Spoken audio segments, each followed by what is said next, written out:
ข้าวเป็นน้ำประเด็นหนทางยับฝนแห้งนี่พี่สิไปได้อยู่วะน้ำกับเรื่องที่ดำไปได้โตกินดำมันบ่แต่น้ำก็ไหลได้แต่ว่าชีวิตแผนเห็ดสะพานข้ามอยู่แล้วนี่เอาสิได้วะเราจะพูดเลยกับน้ำปลาปลาไปแล้วกับเบิ้ล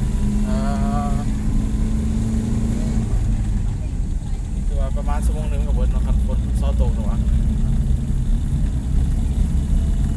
น้ำไหม้จังนี่เกิดได้ลายแล้วน้ำไหม้ขาวน้อยๆบ้านนี้ไม่แห้งนี่ไม่เหี้ยเลยไม่ซอดเหี้ยไม่ซอดโอ้ลายยางเนาะหลายนอน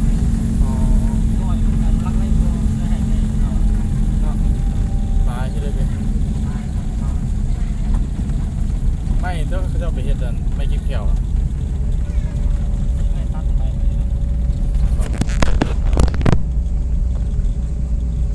เขาเจ้าแล้วบางเดือนไหน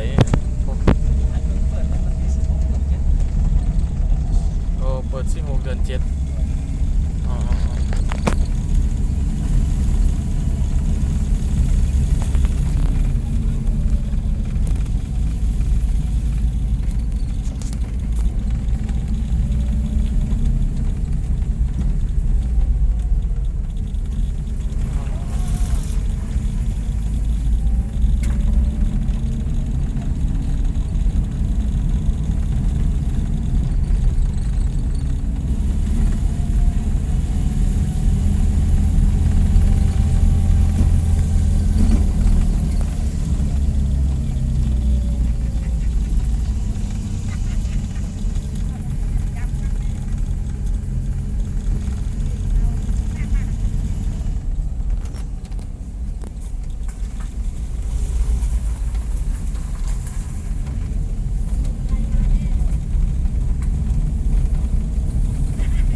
ไหลเวียนไปเวียนมาเนาะ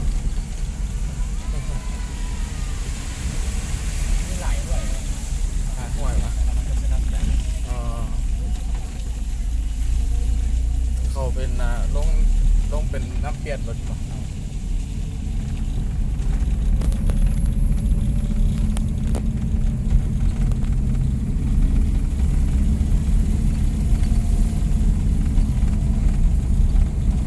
ต้นไม้อันนี้ไม่ใช่ต้นใหญ่ๆงามๆเลย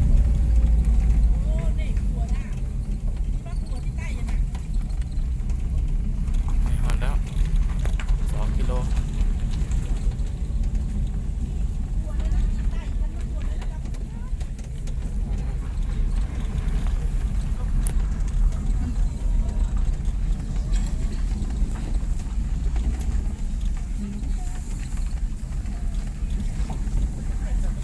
คนหลายวะสาธิตมาได้เต็มแล้วสถานที่แห่งแรกของเรา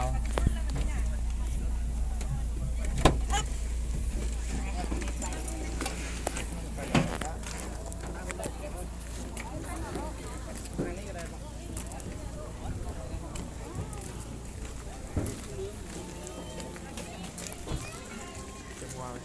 มานั่งแซ่อยู่ใช่ไหมนั่งแซ่อยู่ใช่ไหมเงี้ยอย่าสะถูกมากโอ้คนไปเขาที่มันขายอยู่เพราะว่าบัดอันเดี๋ยวมันมีขายเยอะเบียร์จริงบัดเมื่อเราลงโครงการเด้ออาชีพเรือกินเนาะจะโอ้เด็กอ้าวบัดเอาเครื่องนุ่งมามีน้ำเล่นด้วยดิน้ำนี่ข้าวกับวันนี้เครื่องนุ่งรูยุทธะเสียดายแล้วบอกน้ำบอกตึกใจเพื่อนเป็นยังไงล่ะโลโก้ลูกไม่ได้มันตัวเด็กน้อยเล่นวะที่ไงไม่ได้เล่นเนาะ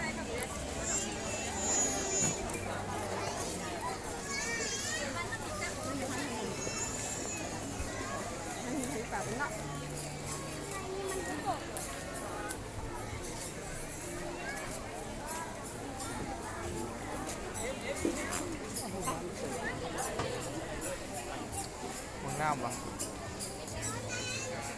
ผู้ใดนะผู้ใดผู้เหรอครับ ยังห้องน้ำ ตึกอยู่ มีลูกมัน ตึกนี่เป็นตึกตัวนั้น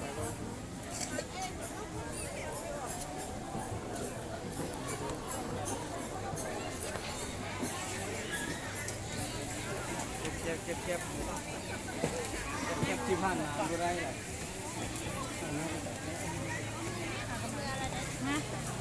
ว่าเข้าน้ำก็ได้